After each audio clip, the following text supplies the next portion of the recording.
morning. It is Monday, September 6th. I'm Shane Seeley, and this is the CBC Morning Report. Now, this morning we examine one sector that has proved to be pandemic-proof. Barbadians are reportedly showing a lot of love to electric vehicles, so much so that Mega Power is reporting a doubling in car sales over the last year, while on the flip side, other sectors and businesses in the vehicle market have seen a decline in sales. Right now, 10% of new cars coming into Barbados is electric, and duties on imports of electric vehicles are a lot more attractive than for the equivalent in a gas-powered model. Simon Richards, director at Mega Power, spoke about the success of the electric vehicle and renewable energy markets here. We've seen in the last 12 months, the COVID year, our electric vehicle sales have actually doubled. So we've gone to selling maybe 10 to 15 cars per month, up to last month when we put 28 new electric cars on the road. So that's pretty much one car per day. On top of that, the government has really got on board with the electric transport system. So Mega Power represents BYD, and that's been supplying the buses to the transport board. So we've seen 35 buses last year go on the road. We've seen 14 more so far this year go on the road, with promises of more towards the end of the year. As for the renewable energy side, one of the things that Mega Power's been proud of is to offset all of the energy consumed by all the cars we've ever sold by solar energy. So renewable energy, so we don't want to add to the carbon footprint of the country. So if you buy a car from Mega Power, we'll actually install 4 solar panels on a warehouse roof in Wildy or Welches, in Christchurch, wherever it is, to offset the carbon of those vehicles. So yeah, COVID, there's winners and losers, but certainly for the electric vehicle and renewable segments, it's been an absolute winner with, doubling in, I'd say, most businesses within the renewable and electric vehicle sectors. The Mega Power director went on to explain how the company is playing its part in helping Barbados reach 100% renewables by 2030. He says local companies now see this as an opportunity to improve the bottom lines and savings of their companies by going the route of electric-powered vehicles. Very recently, we've supplied a fleet of electric vehicles to Digicel, for example. The cost of running an electric car in a fleet for Digicel represents a 75% OPEX saving, basic maintenance and fuel saving. So it's given companies and individuals alike the opportunity to reassess what they're going to be doing, how, in harder times. And we're also hearing that government is leading by example when it comes to the uptake of electric vehicles. But Mr. Richard says more can be done to encourage the average Barbadian to go electric. All new government vehicles are basically going to be electric unless there's no electric model available. So they've really gone out there. So all new procured vehicles for the government are going to be electric, and we've seen a big increase in orders through various government departments. Taxation on electric cars is still around 50%, and yes, of course, that could come down to 0 or even go to negative territory, like in parts of Americas, Europe and so on, where there are actually subsidies in place for buying electric cars. I would say, though, even at the current taxation levels, because taxation on internal combustion engine vehicles is so high in Barbados, we're 100 to 300% on combustion engine vehicles, and electrics are around 50%, then we can now hit price comparity with most of the internal combustion engine cars.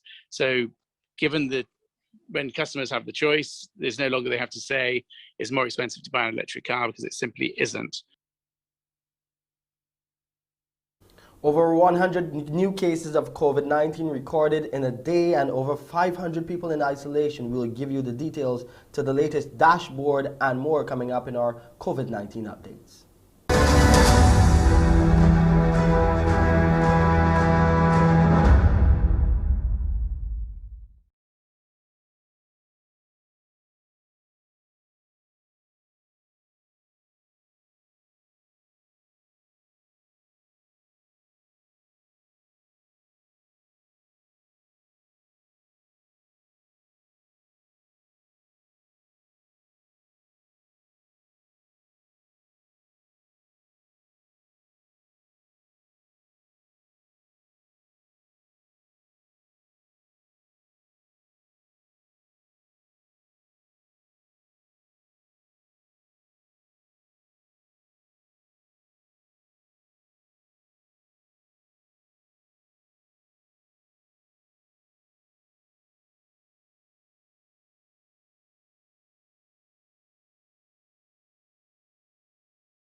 101 people, 39 males and 62 females have been identified as COVID-19 positive by the Best dos Santos Public Health Laboratory.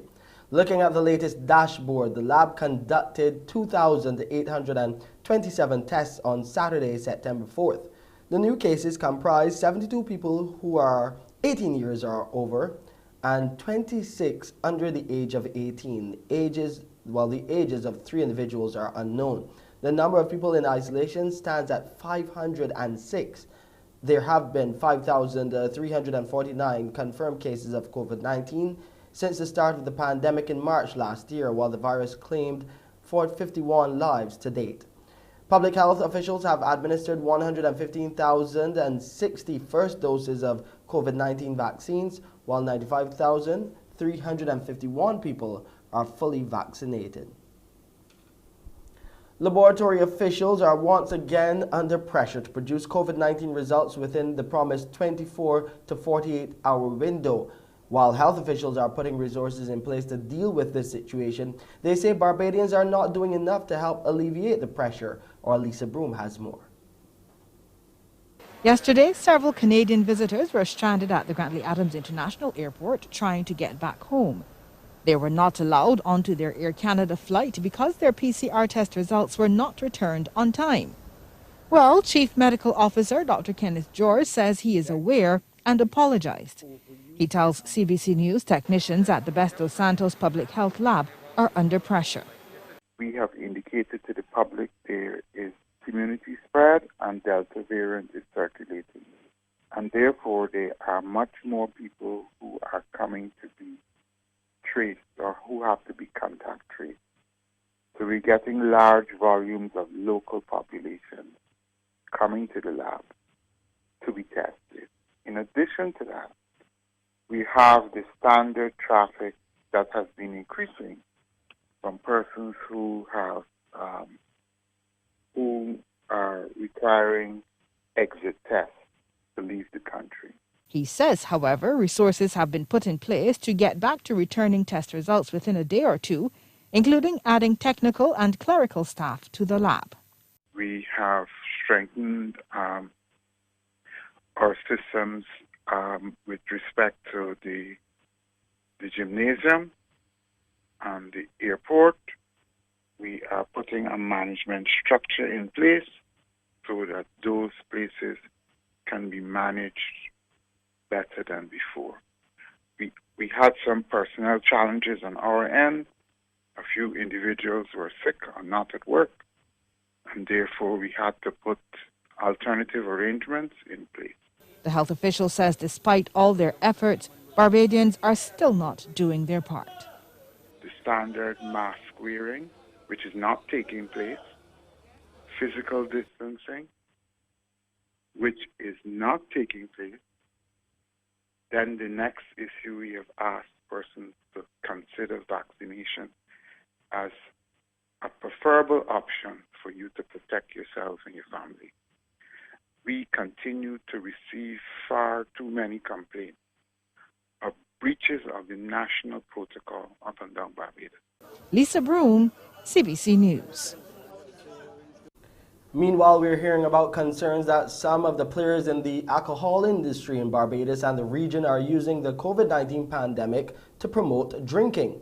Retired professor and research fellow of the Caribbean Institute for Health Research, Alafia Samuels, sounded the alarm at some of the practices during a webinar hosted by the Pan American Health Organization titled Alcohol and COVID-19 in the Americas: What Happened and How Do We Move Forward? Though companies have modified their product line to produce hand sanitizers and ramped up their corporate social responsibility, she says many advertisements are targeting the youth and women. These are some of the images from across the Caribbean in terms of during COVID, who said staying in should be a problem. And there's a woman, eating and drinking, of course. So keep up the drinking, folks, is the message. And then young people was mentioned, also capture the play. And the play this time, of course, would be the alcohol that you're supposed to remember to drink your alcohol. Don't forget to drink your alcohol. basically is a message here. Have fun and drink more alcohol. Let's go over to Pearson now on this Monday morning to see what he has coming up for you on today's edition of Morning Barbados. Pearson. Well, good morning to you. Good morning, everyone. Coming up a little later on when you join me here on Morning Barbados, I asked the question, what do you know about polycystic ovary syndrome and the resultant moody effects? We'll talk about that a little later on. Also today in our conversations on CARICOM, you do know the African Union CARICOM Summit is going to be taking place this week. But also this week, we're marking the 20th anniversary of the Conference Against Racism, United Nations Conference Against Racism. And so David Commichon, Barbados Ambassador to CARICOM, will join us for that. And aligned to that, we'll also be meeting a Barbadian man who has written a book, Raped and Robbed, Time for 21st Century Reparations. So just a little bit of what's coming up right here on Morning Barbados when you join me then. It's back to you, Shane. Thank you, Pearson, and we have a lot more coming up on the other side of this break.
Teaching will predominantly be online when the University of the West Indies Cave Hill campus resumes classes from today. This has been revealed by the Pro-Vice Chancellor and the Principal, Professor Clive Landis. He was speaking during a virtual matriculation ceremony to welcome the 2021 to 2022 academic cohort. However, Professor Landis says campus officials are concerned about the loss of in-person skills among students as a result of virtual learning. That's why they're planning for a very limited return of face-to-face classes for select disciplines. Our recent online experience has shown that the teaching of clinical skills in the medical sciences, lab instruction in science and technology, and sport, as well as teaching the proper execution of movement and skills in the creative and performing arts, all require some measure of face-to-face instruction. To do anything less would not be in keeping with sound pedagogical practice. And so we are heeding the calls of many students to plan for a very limited return to the classroom in select disciplines. Professor Landis says the strictest health and safety protocols will be imposed in accordance with the national guidelines and will be reviewed by the COVID-19 monitoring unit. He also clarified that while mask wearing on campus is mandatory, being vaccinated against COVID-19 is not. In keeping with current national guidelines, Being vaccinated is not a prerequisite to attend class at this point and is not mandatory for you to be able to access the campus. Nonetheless, we recognize the efficacy and the safety of vaccines and therefore strongly encourage you to take the critical step of becoming vaccinated. You are required to maintain a radius of 3 feet from the persons closest to you when outdoors. Persons gathering indoors have a stricter obligation to remain 6 feet apart.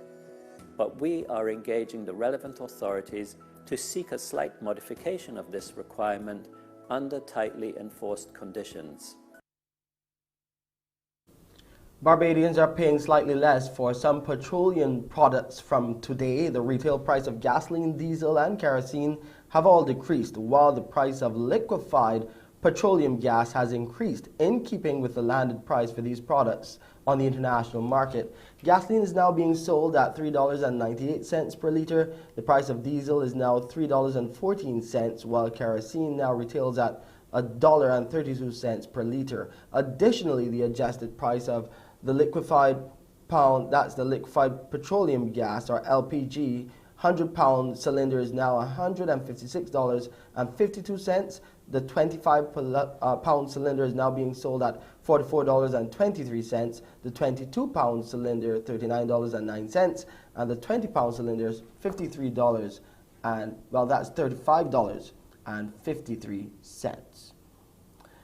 Grenada's Deputy Commissioner of Police, Michael Francois, says the Royal Grenada Police Force has called on officers who are currently on annual leave to report for duty at their respective duty stations.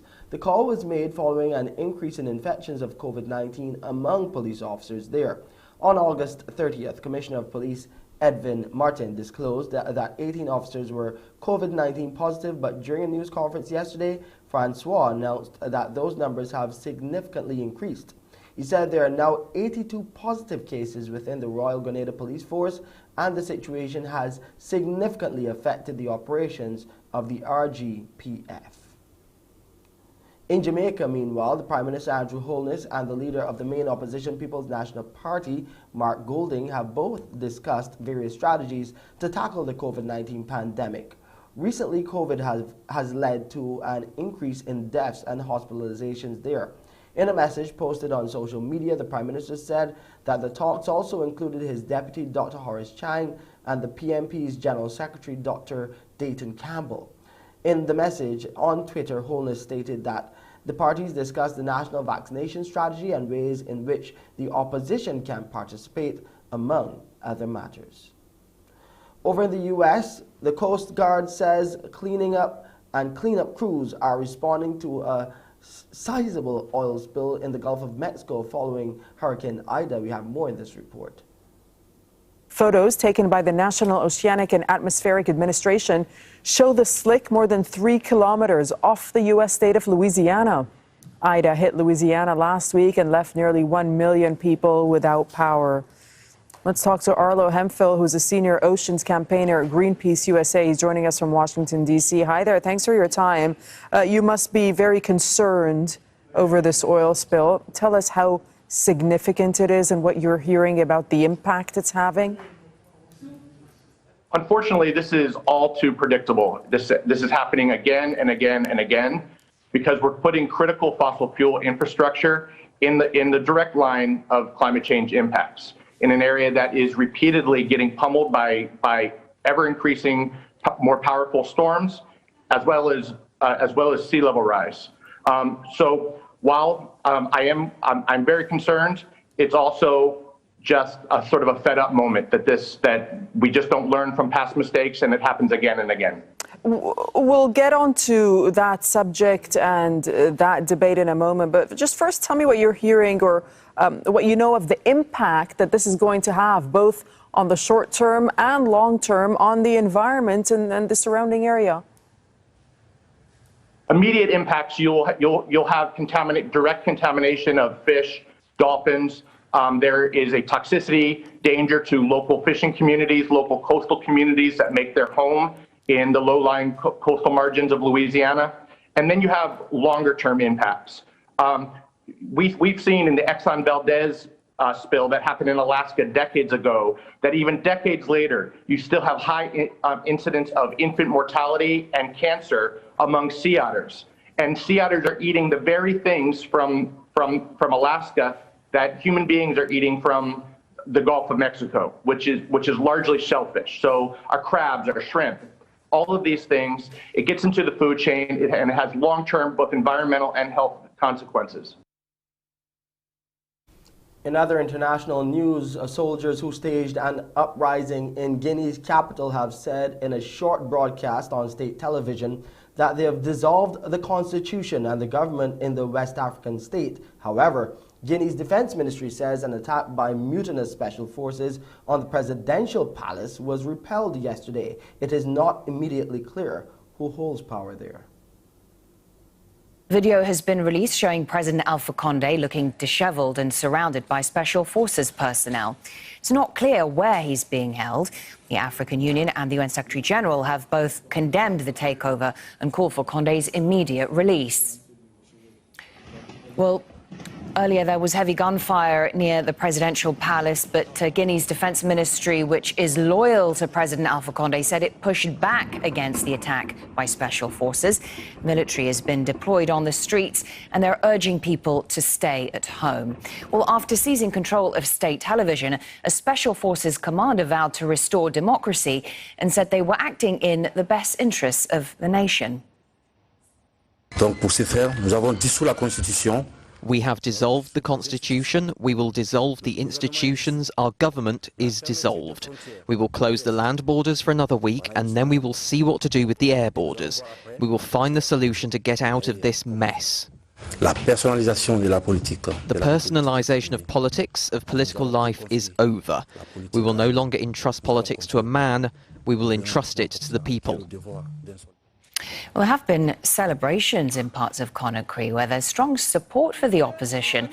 There's still anger after President Alpha Condé amended the constitution, allowing him to win a controversial third term in last October's election. As of now, the gunfiring have ceased now. It's like most of the military are now supporting the coup plotters. As I said earlier, I spoke to one of the coup plotters who confirmed to me, he said, Yusuf, we are in full control of the entire government, and everything has been suspended, and we are in full control, and President Alpha Condé is safe. And I can assure in a couple of hours, we will have to give you a press release about our new government. And he has actually confirmed that to me. And I asked him also about the defense minister, because there is a rumor going around that the defense minister has been shot dead. He did confirm to me that the defense minister is in a safe hand and nothing has happened to him. And their coup is not a bloody coup. And this coup is about freeing the Guineans, redeeming the Guineans from what has been happening. He did say to me, Yusuf, if you remember, more than 200 Guineans have been shot dead. Nobody has been brought to justice. So he really confirmed to me, and the street is full. People are happy. People are dancing. The situation is very, very confusing as I'm talking to you. Heavy fighting continues between the Taliban and resistance forces in Afghanistan's Panjshir Valley as the armed group tries to seize the last holdout province. Ahmad Massoud, the leader of the opposition group National Resistance Front that's resisting Taliban forces in the valley, says he welcomes proposals from religious scholars for a negotiated settlement to end the fighting. There's been heavy fighting in the mountainous region north of the capital where opposition forces are battling the Taliban. The National Resistance Front is made up of militias and former Afghan security force members. Both sides claim they've inflicted heavy losses. A top U.S. general has warned there's a chance of a broader civil war. Charles Stratford has more from Kabul. There has been heavy fighting over the last 24 hours or so. We've spoken to sources in that area. They're telling us that the NRF are saying that they have taken captive hundreds of Taliban prisoners, apparently, and there is no way that we can independently confirm this. The Taliban were taken by surprise, having crossed a bridge in an area called Dalansak, at which point, according to this source, saying that they were then surrounded by the NRF and the bridge was blown up. Certainly the NRF are very well armed. We were there the day before yesterday speaking to locals who said that in the build-up to the Taliban taking control of Kabul, they had seen lots of weapons go into the valley.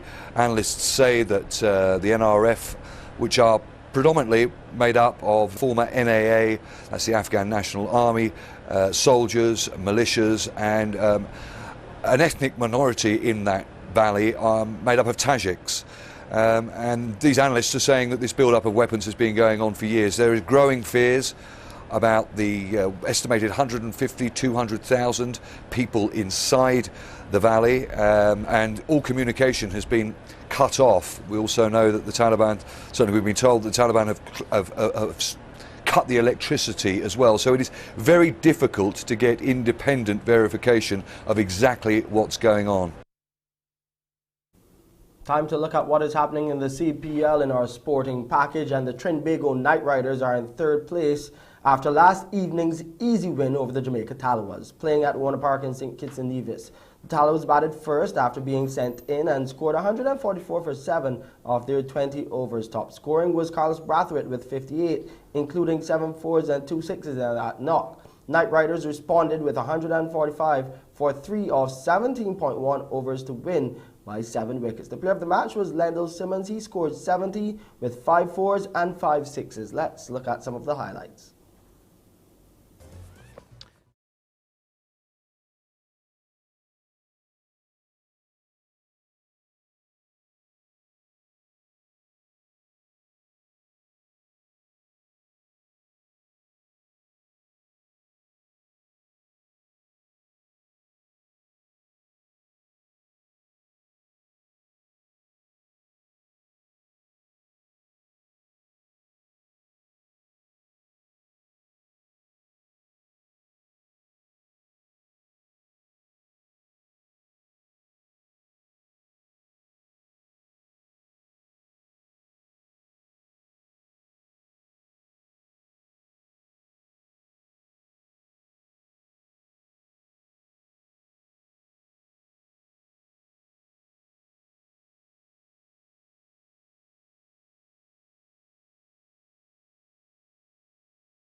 Up there to 90%. The barometric pressure, 1012.5 millibars, is where it stands, and those winds are coming out of the east at just 4 kilometers per hour. You'll get a low tide this morning at 9:30. The high tide will come our way around 8 minutes to 4 in the afternoon.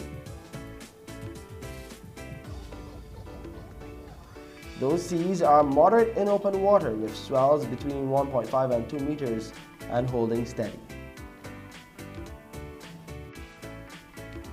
It will be mostly sunny today here in Barbados with a brief isolated light showers.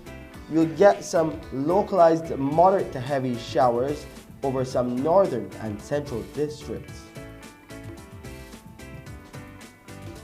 And tonight there will be a mix of clear skies and clouds with a few brief scattered light showers. Today over the Lesser Antilles, this is the picture pretty similar to what we are seeing in Barbados during the afternoon. Some moderate to heavy showers expected over some areas there. And tonight it will be fair to occasionally cloudy in the Lesser Antilles with a few brief scattered showers. And here's a quick look at the international weather forecast. And that's it for this edition of the CBC Morning Report. I'm Shane Seeley. Morning Barbados starts now. Wake up, wake up, wake up, wake up. Barbados, get up. Good morning. Good morning, Barbados. Good morning. Good morning to you.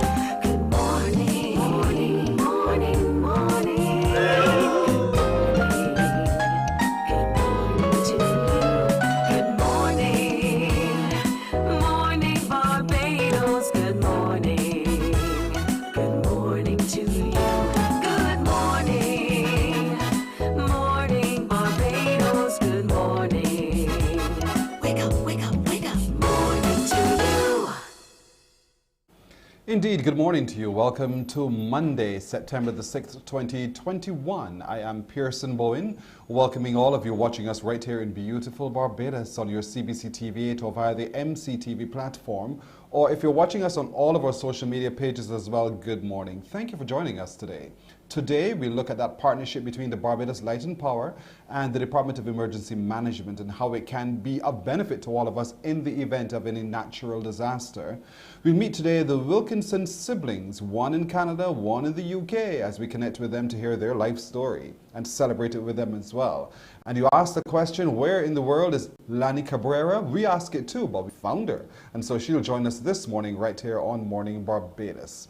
But let's get started this morning by looking at the work of the Barbados Association of Endometriosis and PCOS. They're having an upcoming webinar. And joining us this morning to talk a little bit about that in advance of it is Vania Patrick Drakes, who is a counseling psychologist. Good morning to you, Vania.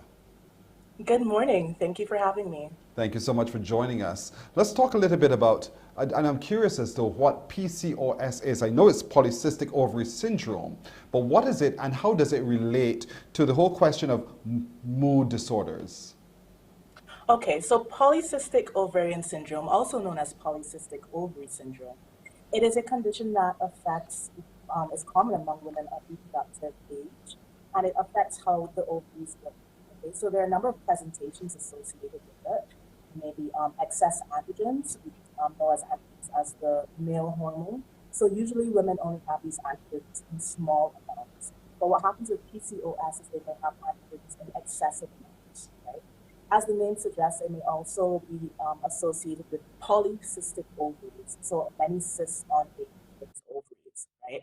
And it may also be associated, so we have the polycystic ovaries, we have the excessive androgens, and we have ovulatory dysfunction. So a dysfunction in how ovulation occurs. And this then can be associated with a wide range of symptoms from male pattern baldness to hirsutism, which is just a word for excess facial and body hair. They may have irregular periods, very heavy periods, issues with pregnancy, and this is fertility or perhaps issues carrying a pregnancy to term. And these are all physical conditions, right? Including excessive perhaps weight gain or difficulty losing weight. But then we have to look at the mental health implications of this. So if, for example, I am a woman or a girl, an adolescent, and I'm experiencing excessive body hair, or I'm experiencing excess facial hair, okay? And we're in a society where how you look is unfortunately, it carries a lot of weight, so to speak. So I'm going to feel perhaps this may affect my self-esteem, my feelings of worth, especially in a Caribbean society where the first greeting may be, wait, you get very fat. And I'm feeling, but goodness, I've been trying to lose this weight. It's been difficult for me. That can affect my worth.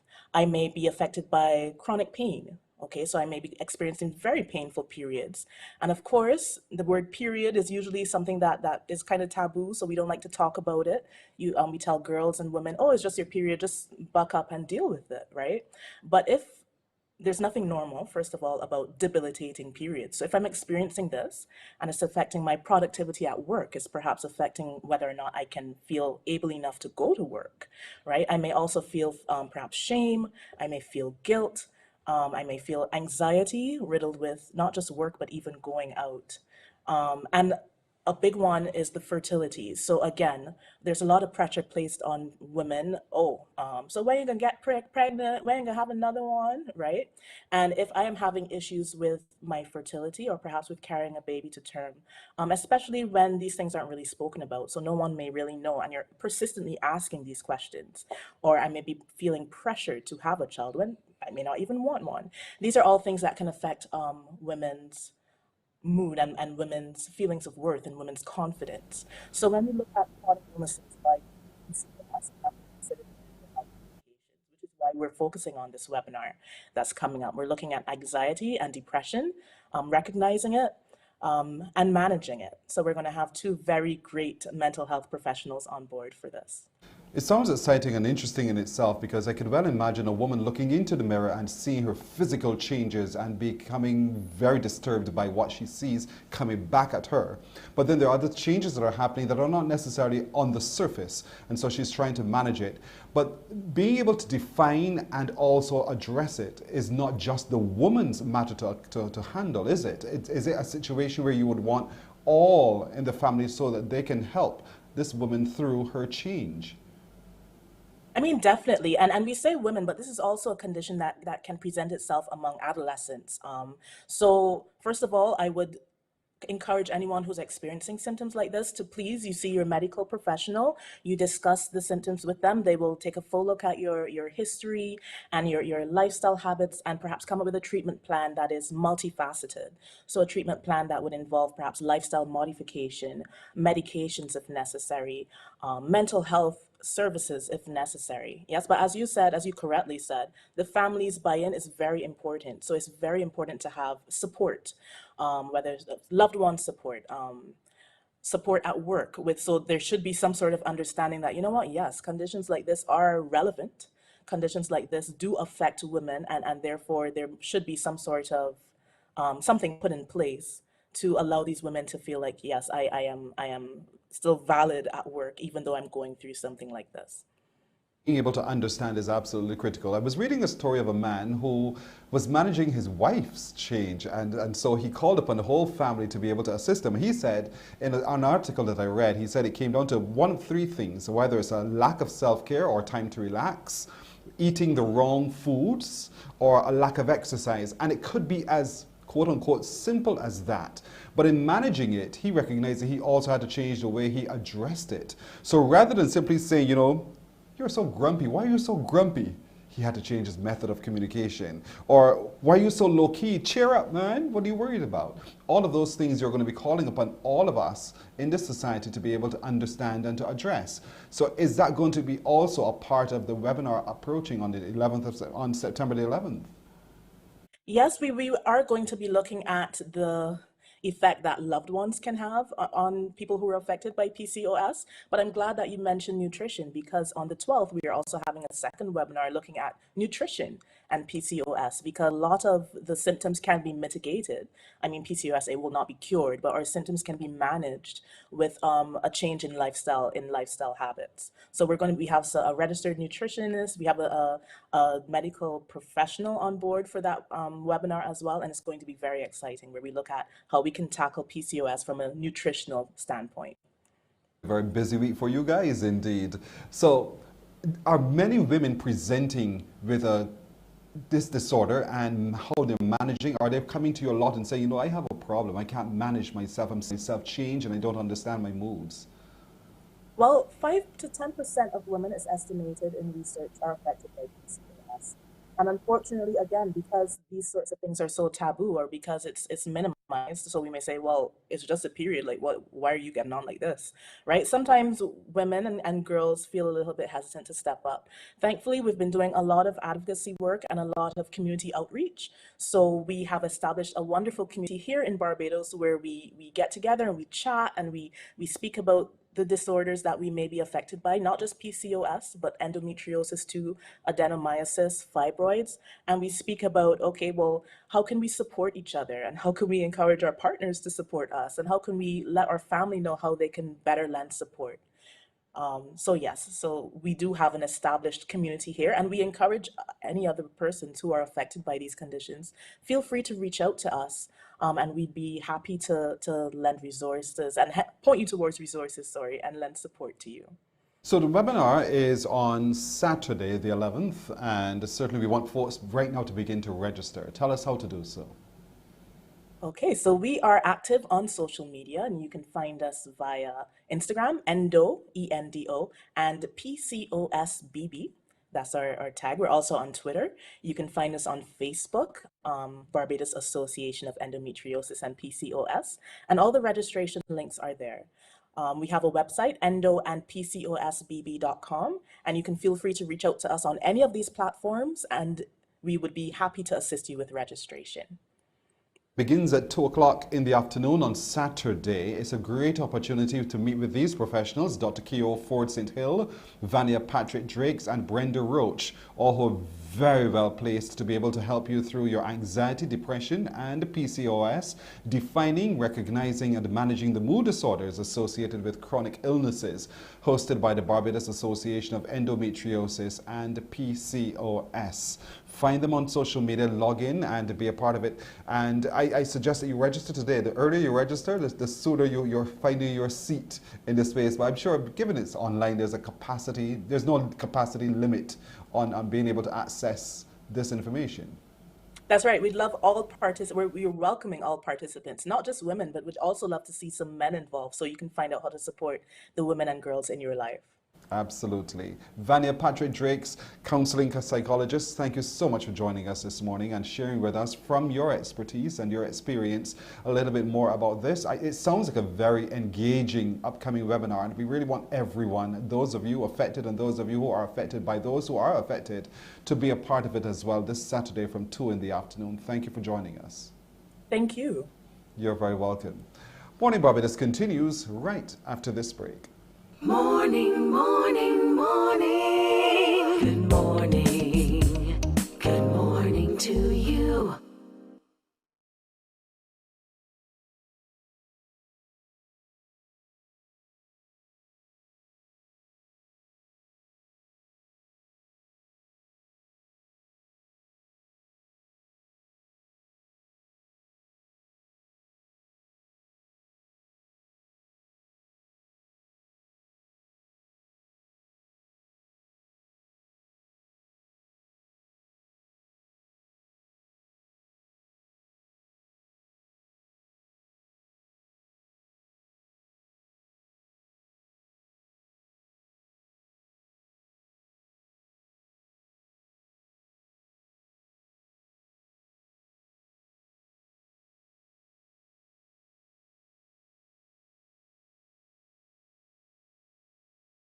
Morning, morning, morning. Good morning. Good morning to you. It's now 16 minutes to go to the hour of 7 o'clock as we turn our attention to our conversations on CARICOM. And of course, to guide us through those conversations would be Barbados Ambassador to CARICOM himself, His Excellency David Commichon. Good morning to you. Good morning, Pearson. Pleasure to be here. I recognize the change in your background. That means you're here. Yes, I'm back in Barbados. Welcome home. Indeed. Now, this week, something really significant is going to be happening. And I know people are watching the clock and they're counting down to this historic conference summit coming up. Let's remind folks of it and its importance. Yes, well, we have been anticipating it for a couple Mondays now on this program, but it's the first Africa CARICOM Heads of Government Summit, and it's actually taking place tomorrow. And yes, it's historic, and you know, it coincides with the 20th anniversary of the United Nations World Conference Against Racism that took place in South Africa. This is a copy of the Durban Declaration and Program of Action that came out of that conference. And I mention it because Barbados played a very important role in that conference. And people like myself, I was then the director of the Commission for Pan-African Affairs. Yes. Prime Minister Motley, who was then the Minister of Education and Culture, Sir Hilary Beckles. We were all very deeply involved. And, you know, if we speak about this reparations campaign today, a lot of that groundwork was laid at that UN conference 20 years ago. So we are celebrating 20 years of that conference. We're having this historic first Africa CARICOM Heads of Government Summit. And you know, Pearson, it makes me, I couldn't help but reflect this morning on the role that Barbados has played in that Back to Africa movement. I couldn't help but reflect on especially Sarah Ann Bourne Barclay, the daughter of London Bourne, who in 1865 was part of that famous Back to Africa expedition, when 365 Barbadians went back across the Middle Passage to the West African nation of Liberia, and she had 12 children with her. 12 children, one of whom was a 12-year-old boy, and her husband died within a year. She had to raise that family herself, and that little boy went on to become the president of Liberia, President Arthur Barclay. So I couldn't help but reflect on that Barbadian history of reconnecting with Africa. And yes, tomorrow will be a great day because we're going to have the top political leadership of Africa speaking with the top political leadership of CARICOM. And out of that is going to come some very positive initiatives. You know, we're showing unity across the continents and the oceans, and though there are waters that divide us, there are so many similarities as well, and in ways that we can all benefit one with the other, whether it's through trade or just exchange of ideas and information, which is so vital at a time like this when in all our little spaces we're trying to come together to build. And so what do you see to be the tangible outcomes of that conference tomorrow? Well, I can only hope, but I think that one of the things that I hope that they settle on tomorrow is, look, let us establish at least a regular weekly direct airline flight between one of the African countries and one of the CARICOM countries. And let's do it even if the African Union and CARICOM has to provide some support, maybe even some financial and other support in the beginning phases of such a project. That's something we can do. Let's establish some kind of media platform or media program to facilitate a flow of news, information, artistic programming between Africa and the Caribbean region. Let's see, as we in this region are building our single market and single economy, and on the African side they're building their continental free trade area. Let's see how we can establish a linkage between these two mechanisms, because then that could open up to our business people the entire market of continental Africa, a market of over a billion people. And then even beyond that, there's so much that we need to do as an African people and a people of African descent to come together to take on some big matters, climate change, bringing about changes in the international economic and political order, the international financial institutions. You know, a lot of the international economic and political and financial order was actually configured at a time when Africa and the Caribbean were colonies. And so we did not really play a role in structuring a lot of these institutions. And then when we got our independence, we were inserted into these institutions, but in a kind of structurally subordinate way. And so we have a big historic task to try to restructure all of those institutions, to give Black people their rightful place and to give us our rightful say. So many things we need to come together on, Pearson, because at the end of the day, we all came from the same source. We all suffered the same racial discrimination, the same colonial domination. And so, you know, we have a commonality of interest. Right. And in fact, I'm hoping that out of the discussion tomorrow, on the 22nd, coming back to this now, yes, tying it back to this, on the 22nd of this month, there will be a high-level session at the United Nations where they're going to commemorate the 20th anniversary of the conference. And I'm hoping that CARICOM and the African Union will collaborate with each other at that high-level event, and that perhaps we will be able to get at that event the United Nations to commit to a special UN conference on reparations for Africans and people of African descent and for native genocide. You know, so virtually anything that you can think about, there is a role for African and Caribbean collaboration in doing it together, or at least in collaborating on it. Right. I'm old enough to remember 20 years ago, this UN World Conference in Durban looking against racism, conference against racism. And you said coming up on the 22nd of September, there's going to be a review of sort. What can you point to from the declaration from that 2001 conference that one can say we have seen this progress?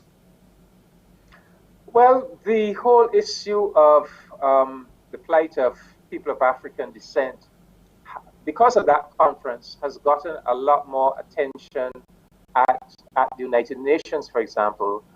For example, out of that conference came the establishment of the Working Committee on People of African Descent at the United Nations, where a very big committee, open-ended committee, they keep an eye on all issues relating to people of African descent. They've just a couple of weeks ago, they established the Permanent Forum for people of African descent, which will be a kind of watchdog body that will keep an eye on any injustices that are perpetrated against people of African descent, and that will work with the Human Rights Commission at the United Nations. So there's the work of experts on people of African descent. So this conference is to be credited with creating a lot of awareness in the UN system about this issue, and putting in place a number of mechanisms just to keep an eye on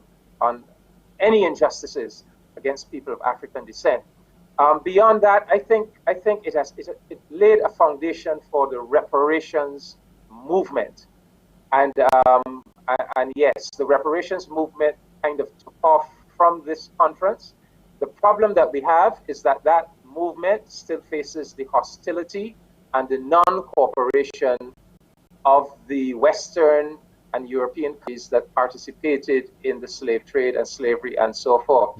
So you remember at this conference 20 years ago, the United States, Canada, and Israel actually walked out of the conference when it became clear that we were moving in the direction of confirming some of these resolutions, pointing the way to reparation. So it is still a struggle, Pearson.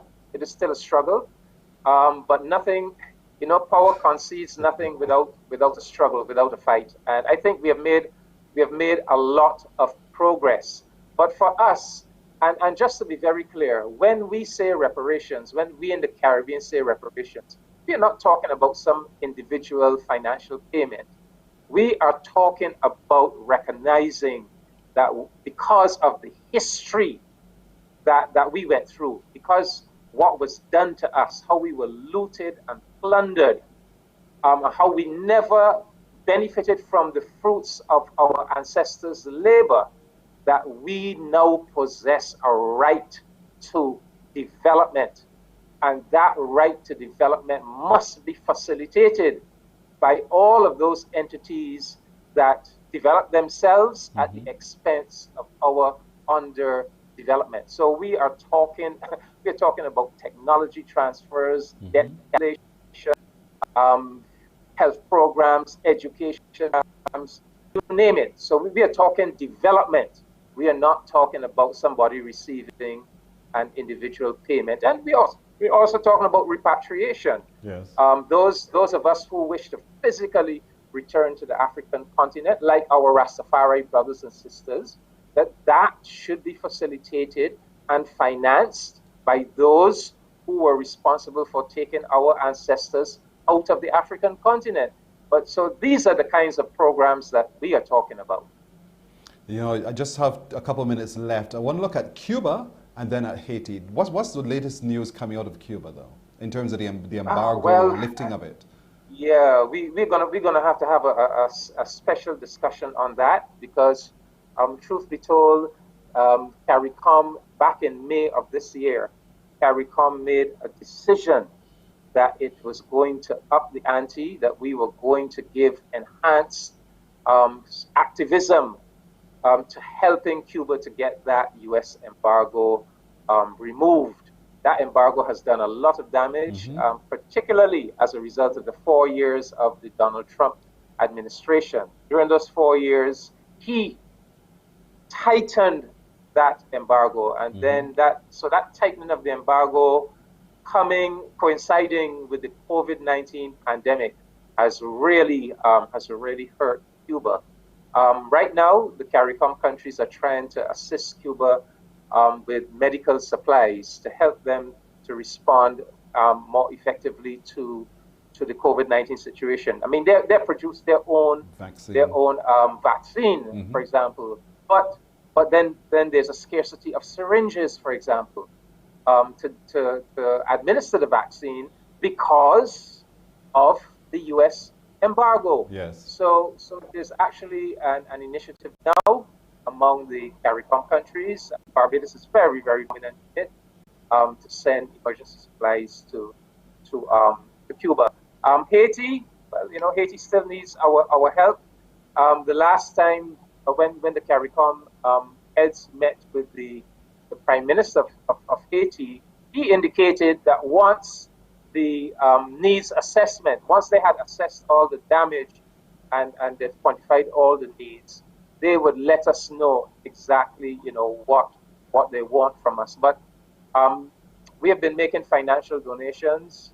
SIDEMA has set up the bank account. SIDEMA has personnel in Haiti, but we are waiting for something even more definitive coming from the Haitian side. Tell us exactly what we need to do. But we in CARICOM, and our heads have expressed this, we must have the resolve that this disaster is going to be different. We are not just going to respond to this disaster in Haiti and then go to sleep on Haiti again. We must be determined now that, look, Haiti must have this medium to long-term development program. We talk about reparations. Well, if there's one country that is due reparations in terms of developmental program, funded by those who, you know, subverted and brought down Haiti. Haiti is the #1 candidate, but we need to help them do that. They can't do it by themselves. All right. It's a busy, busy week. It's a busy time, I know, indeed, and well done again. Your Excellency and David Commichon, Barbados Ambassador to CARICOM. Great conversations as always. We look forward to continuing those conversations, should God spare life, next week, Monday. And I want to thank you again, sir. Thank you so much. You'll be able to give a report on what happened tomorrow. You got that right. Thank you very much. Morning, Barbados. We'll take a break right here and we're back with even more. Morning, morning, morning. Good morning. Good morning to you.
Morning, morning. Good morning.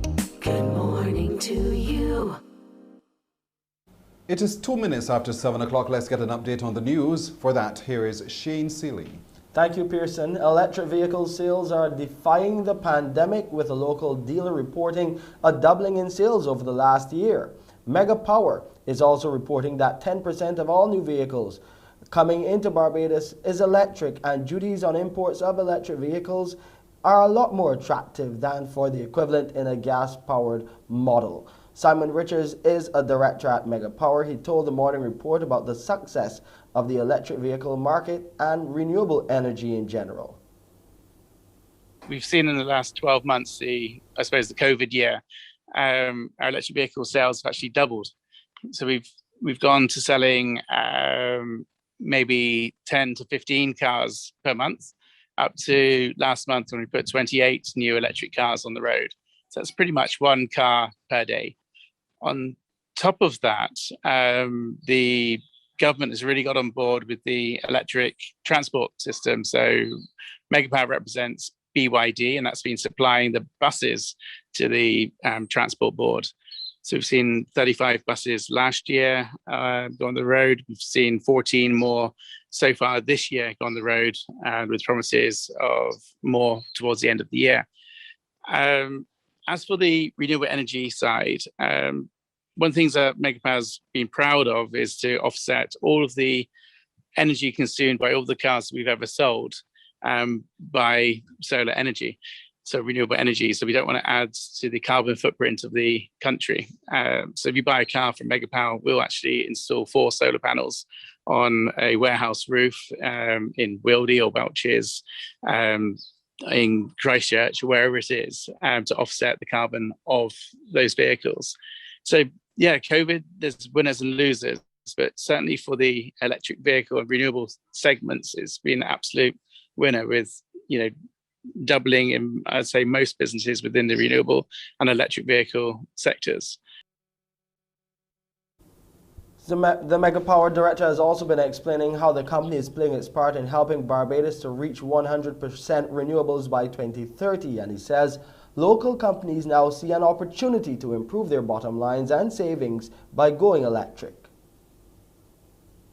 Very recently, we've supplied a fleet of electric vehicles to Digicel, for example. The cost of running an electric car in a fleet for Digicel represents a 75% OPEX saving, basically maintenance and fuel saving. So it's given companies and individuals alike the opportunity to reassess what they're going to be doing, how, in harder times. Now, Saturday saw one of the biggest daily tallies of new cases of COVID-19 in Barbados. Some 101 people, 39 males and 62 females, have been identified as COVID-19 positive by the Best dos Santos Public Health Laboratory. The lab conducted 2,827 tests on Saturday. The new cases comprise 72 people who are 18 years and older and 26 under the age of 18. The ages of 3 individuals are unknown. The number of people in isolation now stands at 506. There have been 5,349 confirmed cases of COVID-19 since the start of the pandemic in March last year, while the virus has now claimed 51 lives. Public health officials have administered 115,060 first doses of COVID-19 vaccines, while 95,351 people are fully vaccinated. Meanwhile, laboratory officials are once again under pressure to produce COVID-19 results within the promised 24-hour to 48-hour period. While health officials are putting resources in place to deal with the situation, they say Barbadians are not doing enough to help alleviate the pressure. We hear more from Lisa Broom. Yesterday, several Canadian visitors were stranded at the Grantley Adams International Airport trying to get back home. They were not allowed onto their Air Canada flight because their PCR test results were not returned on time. Well, Chief Medical Officer Dr. Kenneth George says he is aware and apologized. He tells CBC News technicians at the Best dos Santos Public Health Lab are under pressure. We have indicated to the public there is community spread and Delta variant is circulating. And therefore, there are much more people who are coming to be traced or who have to be contact traced. So we're getting large volumes of local population coming to the lab to be tested. In addition to that, we have the standard traffic that has been increasing from persons who have who are requiring exit tests to leave the country.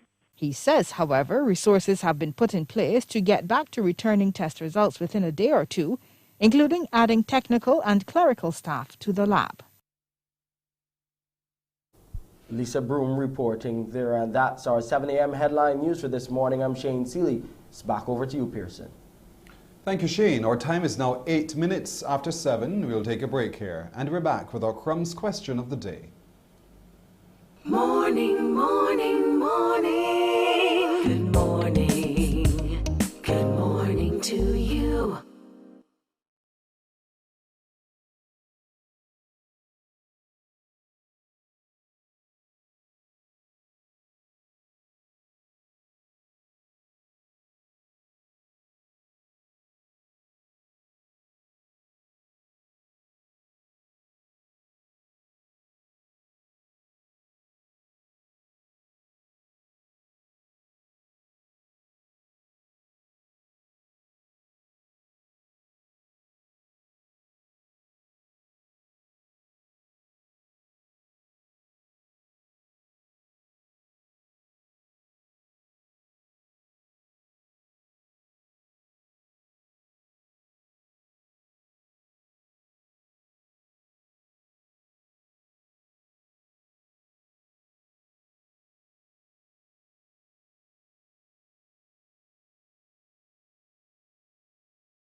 Morning, morning. Good morning. Good morning to you. We're approaching 10 minutes after 7 o'clock. Time for today's Crumbs question of the day. That means it's time for you to call me on 228-5562 or 228-5563 because I have a question for you. It is the Crumbs question of the day. And here it is. This is today's Crumbs question of the day. Where is the newest Crumbs location and when was it opened? Good dear, I know. Where is the newest Crumbs location and when was it opened? Let's see how well you know you've been following your Crumbs news. So where is the newest Crumbs location and when was it opened? 228-5562 or 228-5563. Let's get it right and you win something absolutely delicious from Crumbs Bakery. Remember, there's a Crumbs Bakery very near to you and they're all over the place. So where is the newest Crumbs location and when was it opened? Good morning. Hello. Good morning, Pearson. How are you? Hi. I'm well today. How are you doing? I'm good. Where are you watching from? Pardon? Where are you watching us from? Oh, Carrington Village. Carrington Village. What are you laughing at? You would know just now. What's the answer? Six Road St. Philip. All right. That's one part, if you think it is. And when was it opened? Well, that is why you're laughing. All right, then. So if you know it's a joke, bye-bye. That's not right, quite right. I want two parts to the answer. Where is the newest Crumbs location and when was it opened? There are two parts to the question, so I need both to be right. Where is the newest Crumbs location and when was it opened? 228-5562 or 228-5563. Follow your Crumbs news. And of course, you'll know it. Good morning. Hello. Hi. Good morning, Pearson. How are you? I'm well today. Thank you for asking. How are you doing? Oh, I am beautiful. Oh, my goodness. Where are you watching us from? The beautiful parish of St. Michael. All right, Miss Beautiful. What is your answer? 6 roads, and it was the 20th of August. You're certain about that? I'm guessing the last part, but I'm correcting the first. Everybody guessing. I guess you're wrong, though. I thank you so much, sir. Have a You are very wonderful welcome. day. And you have a beautiful day as well. Thank you. Thank you, How sir. generous is she? Miss Beautiful, I call her there from Parish of St. Michael. Come on. 228-5562 or 228-5563. The question is right there on your screen. It is, where is the newest Crumbs location and when was it opened? Good morning. Hello. Good morning, person. Hi, how are you? I'm good. How are you? I'm doing well. Thank you for asking. Where are you watching from? St. Michael. All right. And what's your answer for me? 6 roads, 6 roads. That's the full stop. And the 2nd of the 3rd of September. And the what? The 3rd of September. How you know? 2021. How you know? I can make a big guess. You could make a big guess, but why would you guess the 3rd of September and 6 roads St. Philip? Well, you know that I heard that first answer before was 6 roads. So I'm guessing for this one, the second answer. You tried to trick me, you know. You can't trick me this trickster. Anyhow, you're right. You stay on the phone right there. She's absolutely right. It is at 6 Road, St. Philip. That is the newest location. And it was officially opened on the 3rd of September. That's it for today's Crumbs question of the day. She's going to stay on the phone. We'll take some more details from her because she's a winner today with our Crumbs question of the day. 6 Roads opened September the 3rd, 2021. We're going to take a break here, folks, and we're back with more on Morning Barbados. Morning, morning, morning. Good morning. Good morning to you.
Morning, morning, morning. Good morning.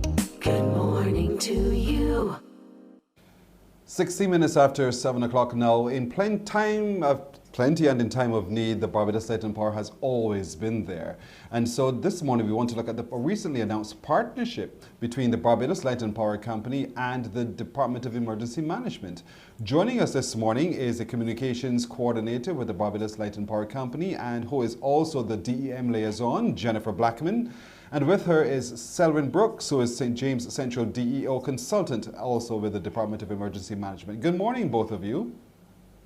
Good morning. Thank you for joining us this morning. Jennifer, let's start with you.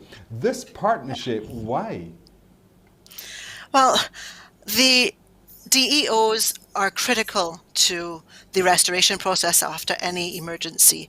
And we realized it was brought to our attention that they needed a method of communication. And as a communications person, I realized that we can only communicate our messages if there is a channel to do so. So we understood the need for them to be able to communicate with the DEM during something happening nationally, as well as for them to receive information to feed on to their various districts. So it was a win-win and a good fit.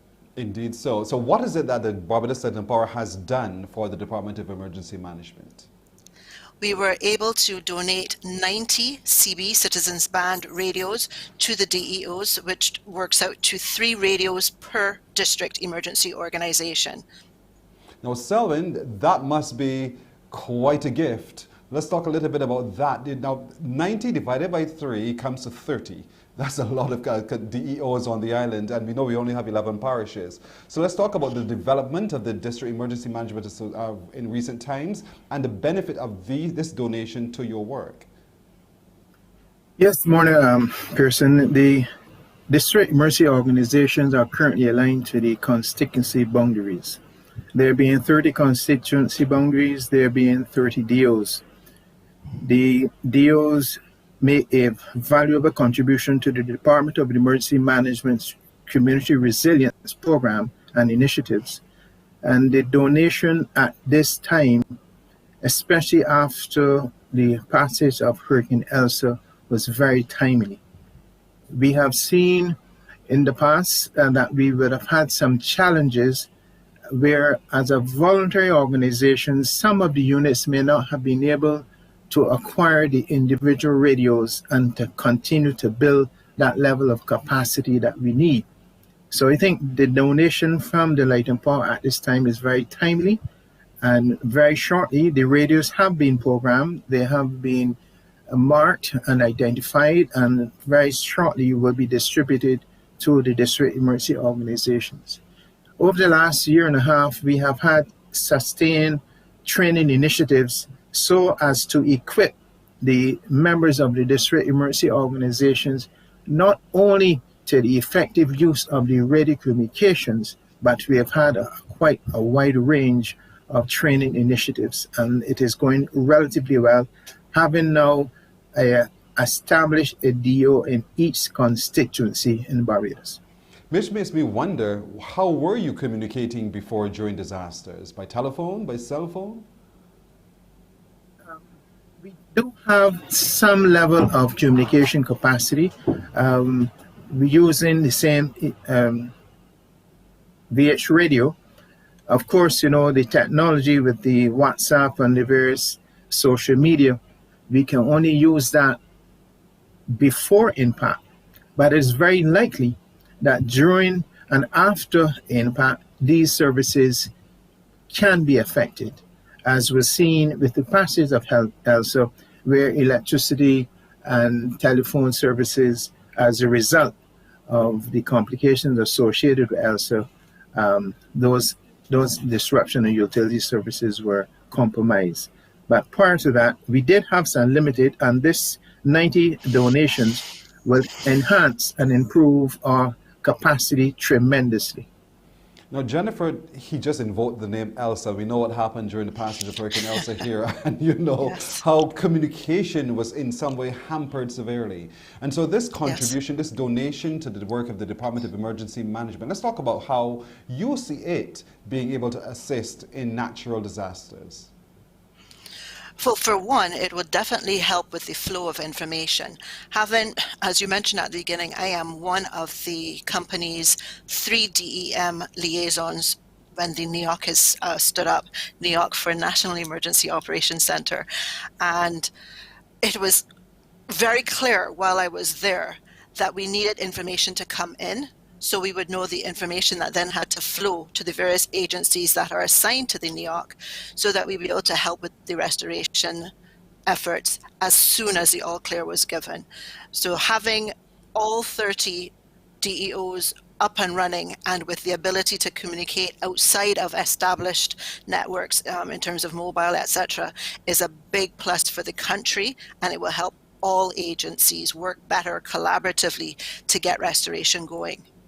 And this is great work really coming from the Barbados Light and Power Company, you know, for corporate citizens like yourselves to be able to step up to the cause and to give I mean, this is a donation, this is not a purchase. And so to be able to assist in our ability to manage natural disasters in the ways that you have contributed must be recognized and commended. So Jennifer, do take our commendations back to the management there at the Barbados Light and Power Company as a communications specialist yourself. And of course, thank you so much for stepping up to assist the Department of the Emergency Management as well.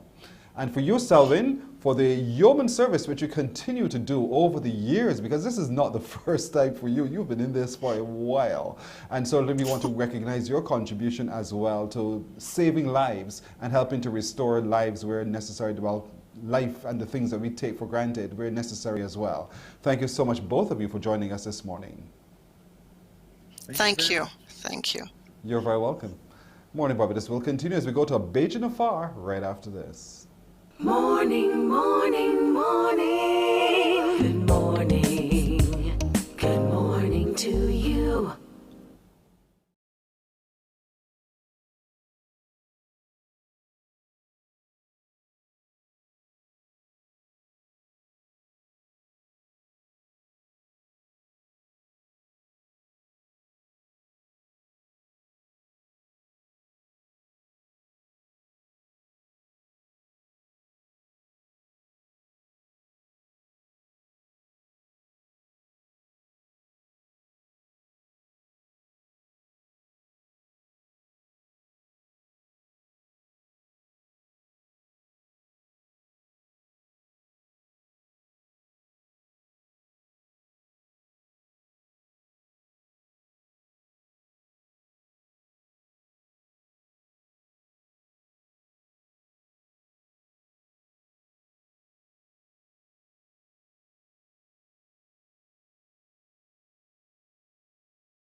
Morning, morning. Good morning.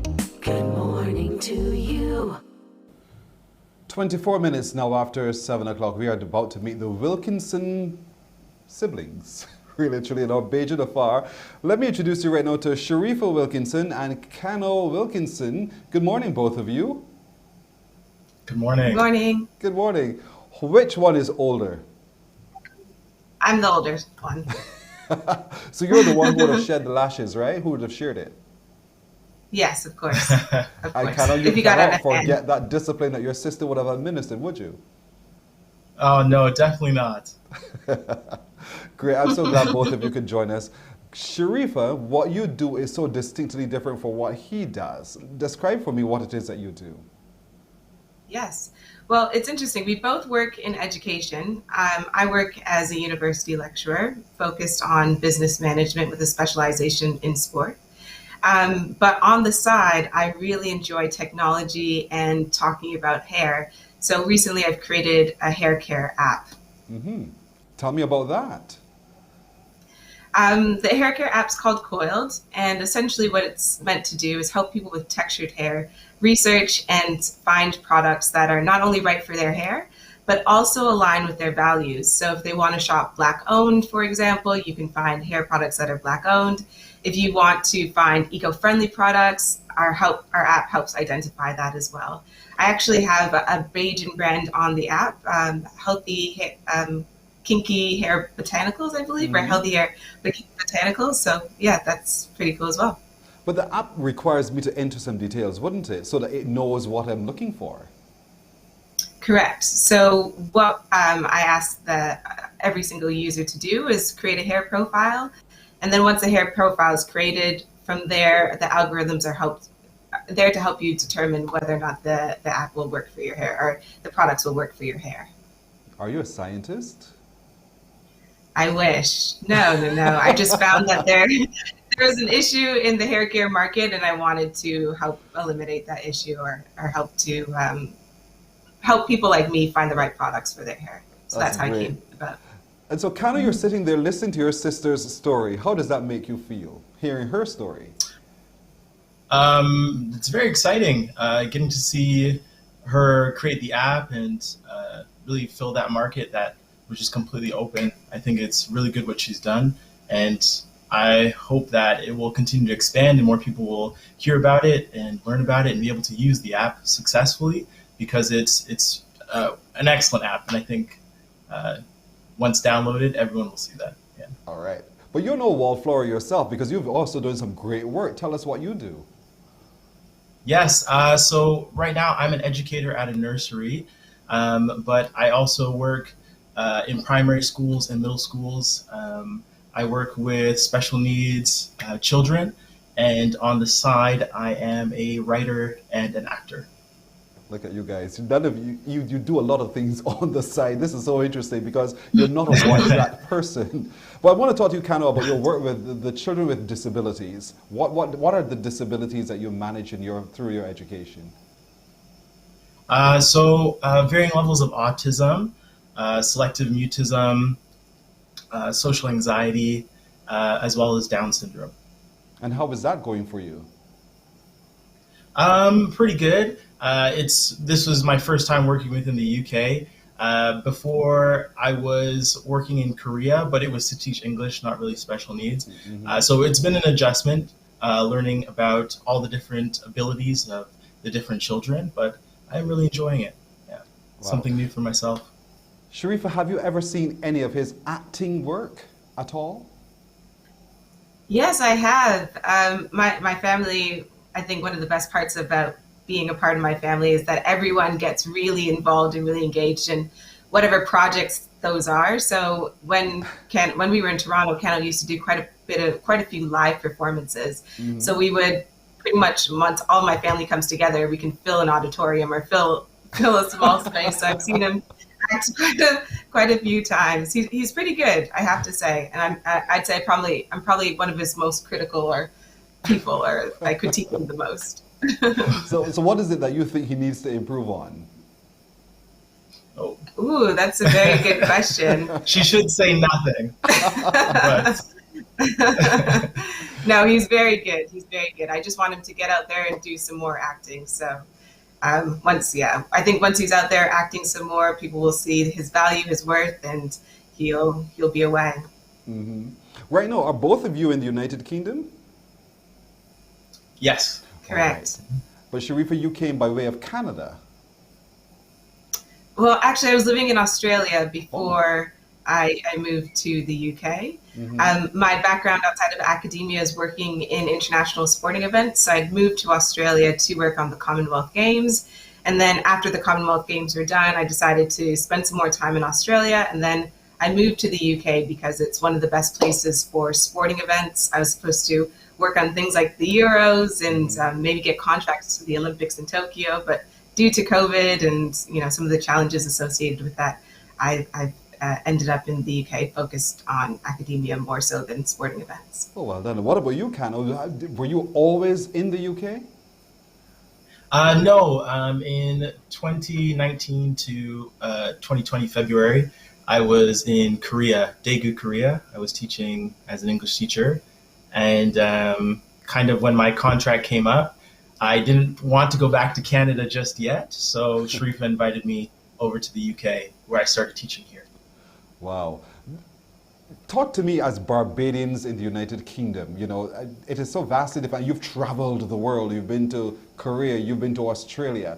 And there it is. You're living your best selves, but there's some Barbadian values that you can't escape. So how do you maintain your Barbadianness while living in the United Kingdom? It's a very good question. I just wanted to say that we are Barbadian descent. I mean, both of our parents are from Barbados. Mm-hmm. We were born in Canada, but I do think that a lot of our practices and traditions are based in the fundamentals of being what it is to be Bajan.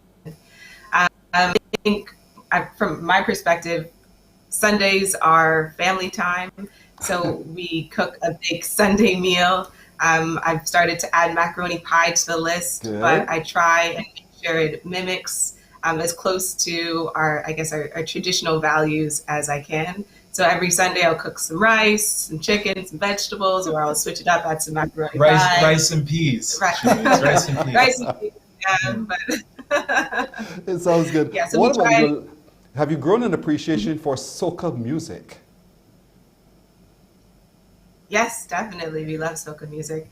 I'm going to be honest. I'm not like all caught up in all the modern soca. So if you ask me who's my favorite, going to lead me down a pretty difficult path there. But Yes. yeah, when we first arrived here, the carnival was on, and yeah, there was soca everywhere, which was really exciting to be a part of. But unfortunately, for the last little bit, I have to kill it. Sorry. What about you? Do I have an appreciation for soca? Yeah, definitely. My mom, she used to play a lot of Alison Hines. Square One, I believe. Yes. Yeah, Square One, the house. Red plastic bag, yeah. So I do have an appreciation for it, definitely. And every now and then, you know, not that I have been listening to recently, but I do find myself missing a little bit of the soca, you know, wanting to hear some, but yeah. Very good, very good. When was the last time you'd ever been to Barbados? Wow, last time for myself was actually 2013. It was for my grandmother's 80th birthday, and I haven't been back since, unfortunately, but I'd like to come back. That's great. Sharifa, Yeah, what we about were, you? we were planning to come back this year, but 2020, but because of COVID, we weren't able to make the transition. So now we have to kind of wait and see how things work out, and then hopefully, like the earliest time that we can come in and not have to quarantine and go through that process, we would like to be there. Yeah, I could well imagine. Do you get a chance to talk to Granny often here in Barbados? Well, we don't call as often as we should. I'm sure she's like listening, being like, yes, you don't. But I have two grandmothers in Barbados, Grand Marshall, and then we have Grand Honey as well. So they're in Barbados. We like I said, we should call more often, and hopefully they're hearing this and know that we still love them. We think about them often. But yeah, they're still there. All right. So, Sharifa, let's start with you. If you were to land on the island Barbados right now, where is the first place you'd like to go, and what's the first thing you'd want to eat? Ooh, the first place I want to go is Browns Beach.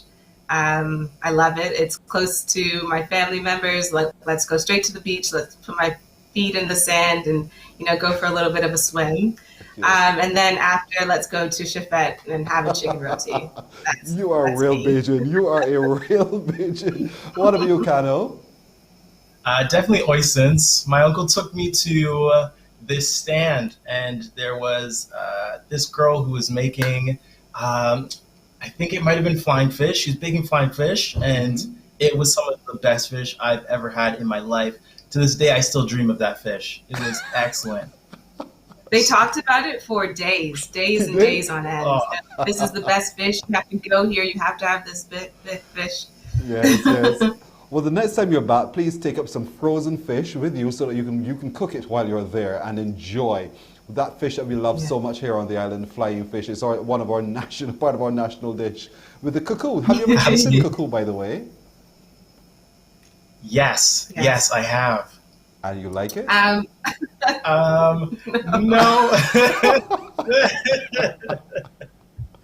I remember my grand used to make it for us when we were younger, and I just never liked it. It's not my taste. Fair enough. Honesty is really good. That's really good.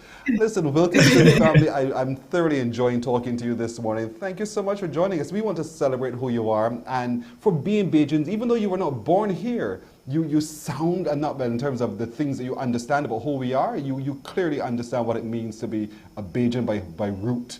And I want to thank you so much for joining us this morning on Morning Barbados. Thank you.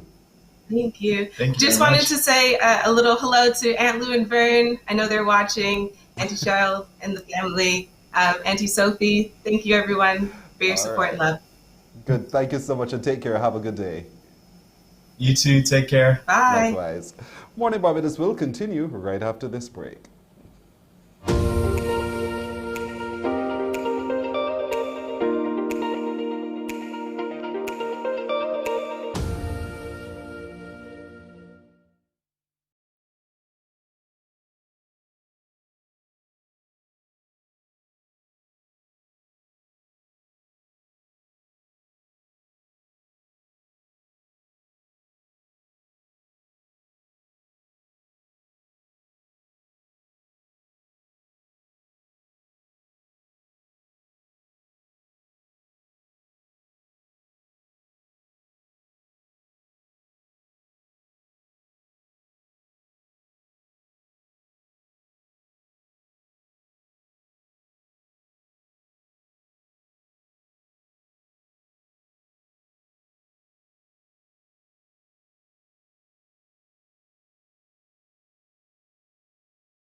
It's 22 minutes now to go to 8 o'clock. You know we love to meet Bajans afar. We also love to meet Barbadian Olympians. This next one went to St. Ursula's School, then later on to the Florida Gulf Coast University.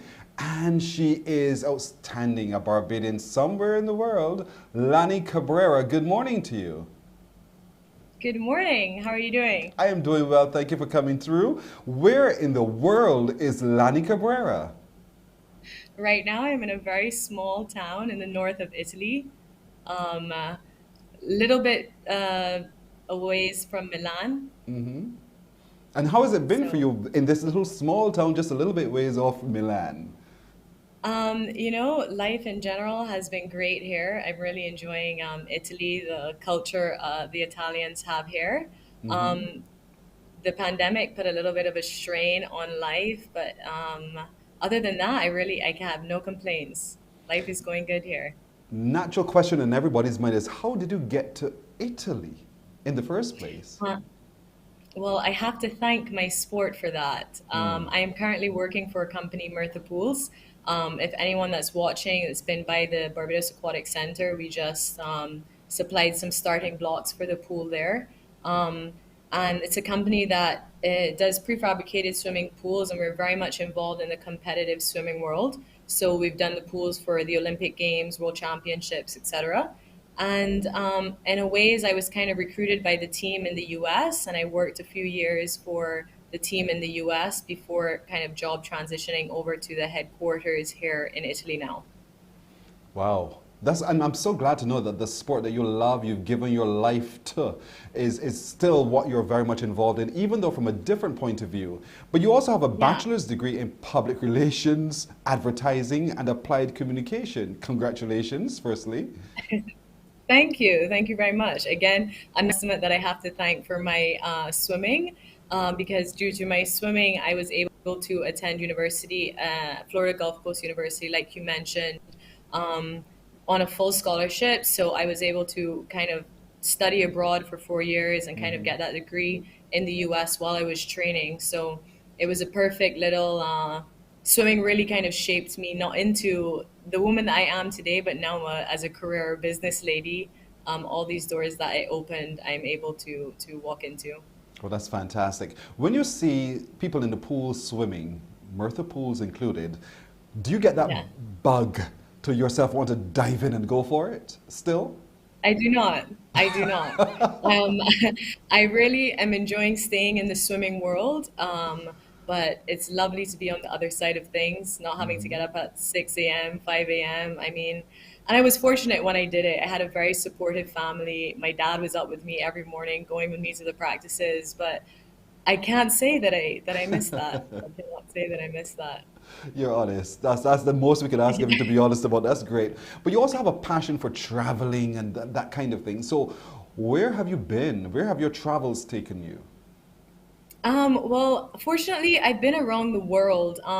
I've traveled, my first major competition for swimming was in Pune, India in 2008. And since then, I've been able to travel with the support from Barbados Olympic Association and the Barbados Aquatic Swimming Association, so BASA and the BOA. I've been to the works of Istanbul, Turkey, Doha, Qatar, many states across the US. Rio, I swam at the Olympics. That was my first kind of dip into South America, but across the US, across the Caribbean, of course, and across Europe for swimming. And from that, I think I kind of got the travel bug from moving around a lot, experiencing different cultures. So now that I'm based in Italy, I'm close to many international airports, so I pop abroad whenever possible. Now that things are opening up again after the pandemic, I've been very fortunate through the pandemic to be able to travel and also travel in a very safe manner. For work, but also for pleasure. So seeing a bit of surrounding European countries, but also Africa. I've been to Morocco, and I hope to explore a little bit more in the coming months, coming years. Do you miss Barbados? I do. I do miss Barbados a lot. I mean, Barbados is forever home, right? Like born and raised there. It's been, my family's still there. My sister has 2 gorgeous little nieces there that I miss dearly. I miss the food. I miss the atmosphere, my friends. But I'm living an interesting life abroad, and I'm able to kind of bring my culture to this side of the world and be a little piece of Barbados here. I have friends from Barbados coming to visit, etc. So I get to get that bits of Barbados with me here. Yes. But I definitely do miss it. There's nothing like the real thing. You got that right. There's nothing like the real thing. So in terms of acclimatizing yourself and becoming familiar with the language, the foods, the locations, everything, how was that for you? It was a challenge. Fortunately, I moved specifically for work, and I moved for a company that was completely welcoming, very international, very big. My position actually is mainly in English, so I'm speaking my native tongue every day, more or less. But it was a challenge to learn the language, to kind of fit into the culture. I do see a lot of similarities here, with the things of family, the importance of family, everyone's staying close to their homes, close to their parents. You move out from home in Barbados, but you move 2-3 minutes away from your mom and dad. Yes. So a lot of those similarities still stay here in Italy, and I find solace and comfort in that. That's been a big help. And especially my colleagues and co-workers are they're very welcoming to me and kind of keeping me involved in welcoming me to their families as well. Well, we see some pictures there of you trekking all over the place. The landscape, no doubt, is vastly different from ours. You see some mountain peaks and the like, and there you are. Where is this, by the way? Actually, this is in Lugano, Switzerland, which in fact is totally different country, totally different city, and it's only less than a 2-hour drive from my house. So I'm really located in the ideal place in Italy, where I'm in the north of Italy, easily to get to Germany, Switzerland, but then also to move around Italy. It's really the ideal spot. And there you are now. Yes, this was Italians like to hike a lot, which is something that I'm still I'm trying to get into it, but not as much as the other aspects like food and the wine that I am really enjoying. And the pizza. And the pizza, yes. The pizza is, unfortunately, it's sin to put pineapple on the pizza here, so I'm missing that a little bit. The Chefette Hawaiian slice, can't get better than that, but the pizza in Italy is pretty good. I love the Hawaiian too myself, that's the truth. They tell us that Italy is a place for love. They're just great, passionate people. Would you agree? I definitely agree. I've seen some... Italians are very, very passionate people, let's say that. Fortunately for me, I'm at a place in my life where I'm very passionate about my career, passionate about travel, so I've not experienced much of that firsthand, but they're full of love, and it's really a beautiful place to be. All jokes aside, the Italian people they're kind, they're welcoming. It's been a very pleasant experience for me the last 2 years. Sometimes we learn more about ourselves when we are outside of ourselves. You are now outside of Barbados. What do you think you know more about Barbados now that you're not here? That is a tricky question. You want to take some time to think on it? Yeah, I would definitely say my love for certain things that I took for granted on the island. So, for example, being at the beach, I was fortunate enough to visit just a few weeks ago, and I made sure to spend a lot of time with family and on the beaches. I mean, we have some of the most beautiful beaches in the world, and I would say things like that is like, when I was living there, I was hardly ever at the beach. I would hardly, compared to what I should have been doing in my eyes, because really, we take that for granted a lot. Wow. Do you get a chance to stay I know you said you get visits from Barbadians and the like, but do you still tune in and listen to what's happening, the local discussion? You read the local newspapers? Do you do all of that still? Read the local newspapers? This is a tricky question. Let me be diplomatic here.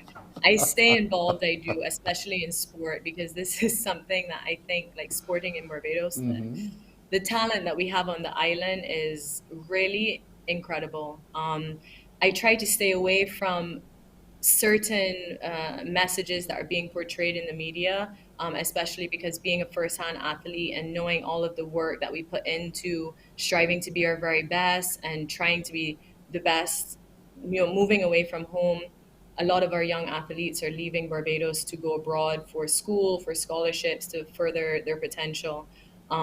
So it's disheartening. Sometimes I see some of the press talking negatively about these athletes. So I try to not read that kind of things. Yes. I have to be completely honest. I turn to Barbados Twitter for updates a lot. This kind of keeps me in the loop more accurately than I would say some other outlets. But I do stay tuned. I mean, my family is still there, so they keep me posted on what's important, what I need to do, what I need to know.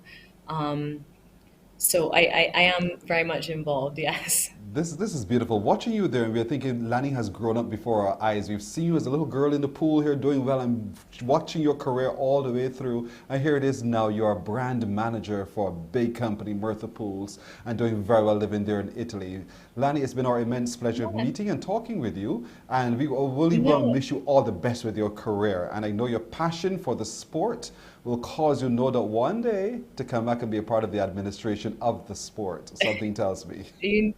You know it. I'll try my best to be involved as much as possible now from afar, and we'll see what happens in the future. And I want to thank CBC for having me. You know, I've been in the CBC family temporarily. I worked some time there, so always near and dear to my heart. And I'm thankful that you guys joined me, welcomed me, and I was happy to be a part of it. Thank you so much. Have a good day. Thank you so much. Thank you. You're welcome. That's it, our Bajan Afar there, Lani Cabrera. We're going to take a break right here. When we come back, we'll meet the man behind the book, Raped and Robbed, for 21st Century Reparations. We'll talk to him about what's in the pages of that book after this.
It's 8.5 minutes to go to the hour of 8 o'clock. Now let's meet the man behind the book, Raped and Robbed, Time for 21st Century Reparations. His name is Terry Morris. Good morning to you, Terry Morris.